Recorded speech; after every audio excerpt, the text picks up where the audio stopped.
Hi there, students. Glut. A glut as a noun, or to glut as a verb. Okay, a glut is a large oversupply in something. The market is flooded with this thing so that supply exceeds demand. They're producing lots, or there are lots and lots and lots for sale, and only a few buyers.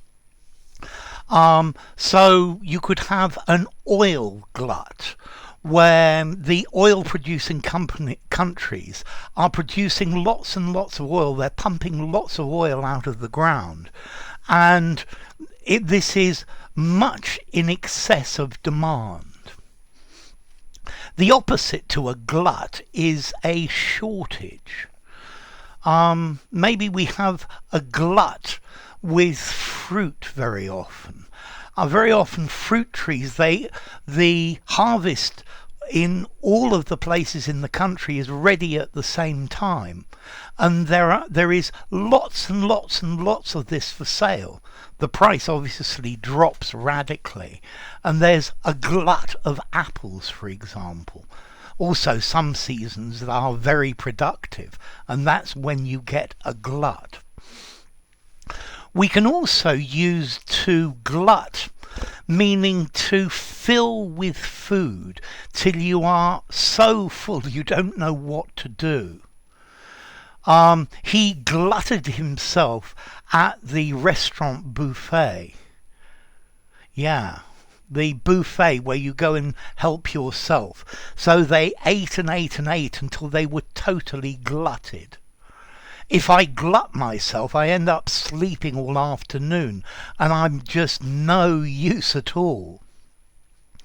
Currently, there are large numbers of university graduates coming out of the universities, and there is a glut of university graduates. This means that jobs are going to be difficult to get.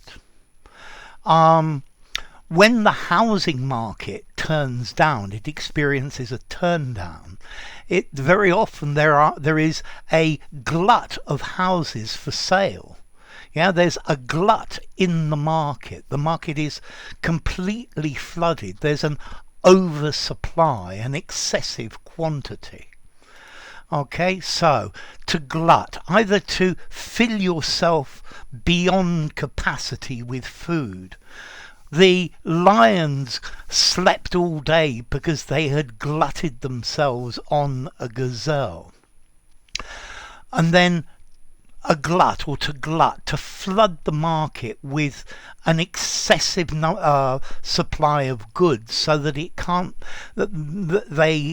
it's difficult to sell them. The buyers don't want that many. Yeah, so to supply beyond capacity.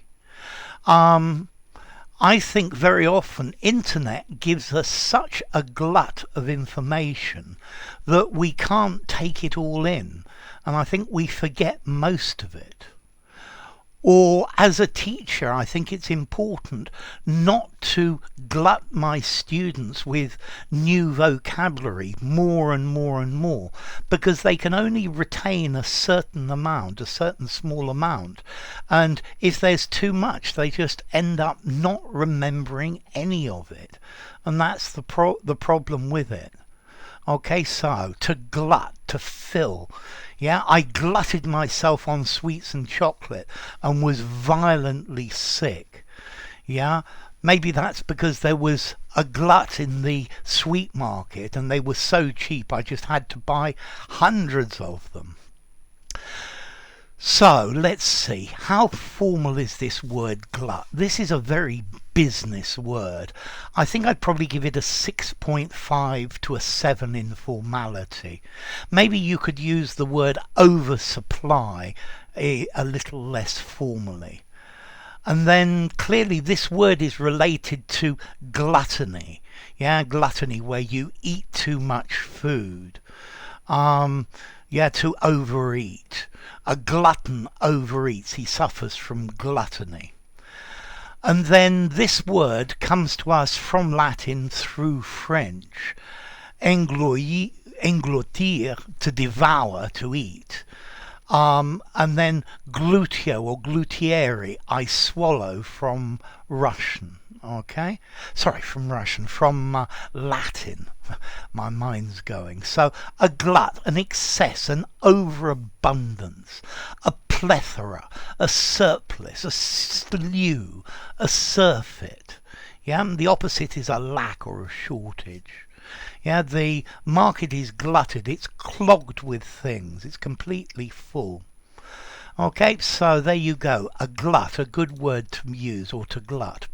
If you enjoyed the video, give it a rating, subscribe to my channel, and I'll see you soon. Bye for now. Glut.